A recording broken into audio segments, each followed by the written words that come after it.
Assalamualaikum warahmatullahi wabarakatuh. Selamat siang anak-anakku. Bagaimana kabarnya hari ini? Ustadz selalu mendoakan dimanapun anak-anakku berada, selalu diberi kesehatan oleh Allah Subhanahu wa Ta'ala. Amin ya Rabbal 'Alamin. Untuk pertemuan hari ini, Ustadz akan melanjutkan dan akan membahas tentang perkembangbiakan tumbuhan secara vegetatif. Perkembangbiakan tumbuhan secara vegetatif ini adalah perkembangbiakan tumbuhan tanpa melalui proses perkawinan atau aseksual. Perkembangbiakan tumbuhan secara vegetatif ini memiliki ciri-ciri. Yang pertama adalah hanya terjadi pada tumbuhan yang tidak berbunga. Yang kedua, hanya memiliki satu indukan. Yang ketiga, keturunannya berasal dari bagian tubuh induknya. Yang keempat, keturunannya memiliki sifat yang sama dengan induknya. Perkembangbiakan tumbuhan secara vegetatif ini dapat terjadi secara alami dan secara buatan. Vegetatif alami merupakan perkembangbiakan tumbuhan yang melibatkan bagian dari tubuh induknya. Contoh alatnya yaitu ada umbi lapis, umbi batang, tunas, rizoma, stolon atau geragih, dan spora. Sedangkan vegetatif buatan adalah perkembangbiakan tumbuhan dengan bantuan manusia atau terjadi atas bantuan manusia. Tujuannya yaitu untuk memperoleh bibit yang unggul. Bibit yang unggul ini memiliki ciri-ciri. Yang pertama adalah tahan terhadap bibit penyakit. Yang kedua, cepat berbuah dan memiliki banyak buah. Yang ketiga adalah memiliki perakaran yang kokoh. Selanjutnya, Ustadz akan menjelaskan lebih dalam lagi mengenai perkembangbiakan tumbuhan secara vegetatif, yaitu vegetatif alami. Nah, vegetatif alami ini alat-alat perkembangbiakannya ini meliputi, yang pertama kita bahas adalah spora. Spora merupakan bagian tubuh tumbuhan untuk memperbanyak diri. Fungsi spora ini mirip dengan biji. Tumbuhan yang berkembang biak dengan spora ini adalah tumbuhan paku, jamur, dan lumut. Yang kedua adalah tunas. Tunas merupakan tumbuhan baru yang muncul dan tumbuh pada bagian tubuh induknya. Contoh tumbuhannya adalah pisang, kemudian adalah bambu. Yang ketiga adalah rizoma. Rizoma ini merupakan batang yang menjalar di bawah tanah.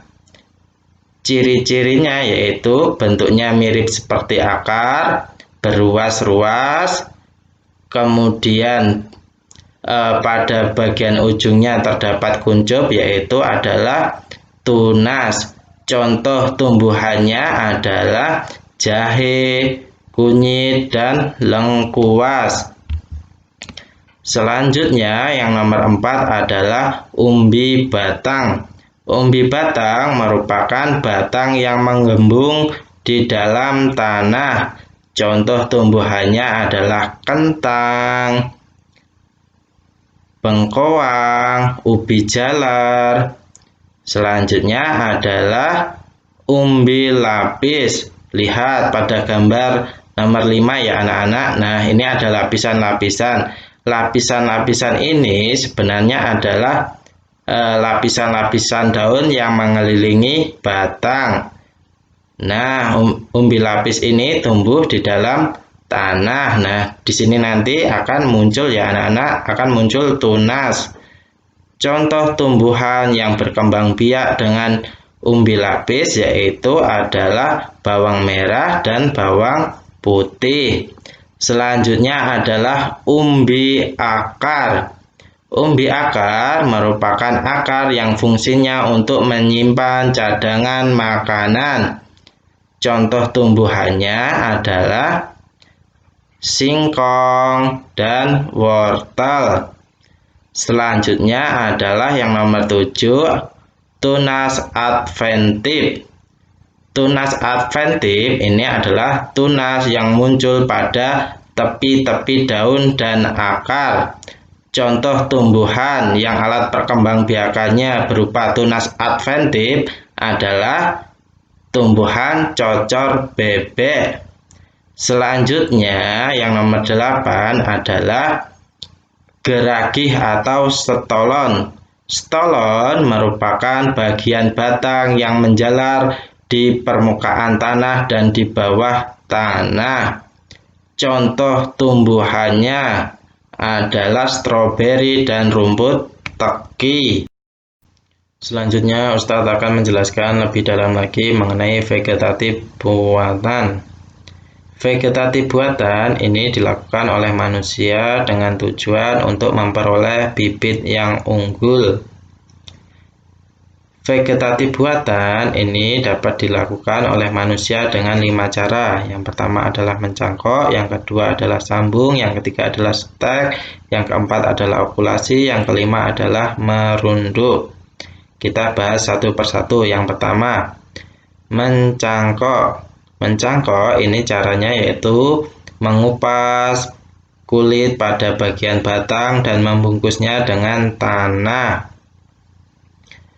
Mencangkok ini hanya terjadi pada tumbuhan dikotil yang memiliki ciri-ciri berkayu dan berkambium. Mencangkok ini memiliki kelebihan dan kekurangan. Kelebihannya yaitu cepat berbuah dan memiliki banyak buah. Yang kedua adalah memiliki sifat yang sama dengan induknya. Sedangkan kelemahannya yaitu tidak memiliki perakaran yang kokoh. Yang kedua adalah umur tumbuhan yang relatif lebih pendek. Contoh tanaman yang bisa dicangkok adalah mangga, rambutan, dan jeruk. Selanjutnya adalah sambung. Sambung ini merupakan penggabungan batang tanaman yang sejenis. Nah, ini contohnya penggabungan tadi ya anak-anakku. Yang pertama ini adalah tanaman yang memiliki rasa manis. Ini digabungkan dengan batang tanaman yang memiliki perakaran yang kokoh. Contoh tanaman yang bisa disambung adalah mangga, rambutan, dan jeruk. Yang ketiga adalah stek. Stek ini merupakan vegetatif buatan dengan cara memotong pada bagian tubuh induknya. Syaratnya pada bagian batang atau daun itu masih muncul mata tunas.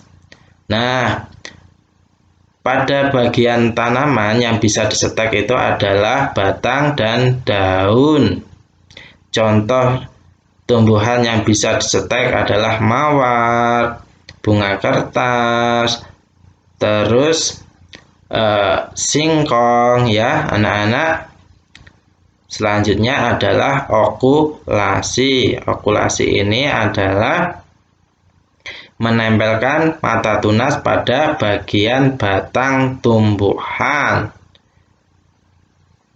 Tujuannya juga sama, yaitu untuk memperoleh bibit yang unggul. Contoh tumbuhan yang bisa diokulasi adalah mangga, rambutan, jeruk, dan masih banyak lainnya ya anak-anak. Yang kelima adalah merunduk. Merunduk ini adalah caranya dengan membenamkan bagian pada batang dengan tanah. Contoh tumbuhan yang merunduk ini adalah arbai, stroberi ya anak-anak. Ustadz cukupkan materi sampai di sini, kurang lebihnya Ustadz mohon maaf. Ustadz akhiri, wassalamualaikum warahmatullahi wabarakatuh.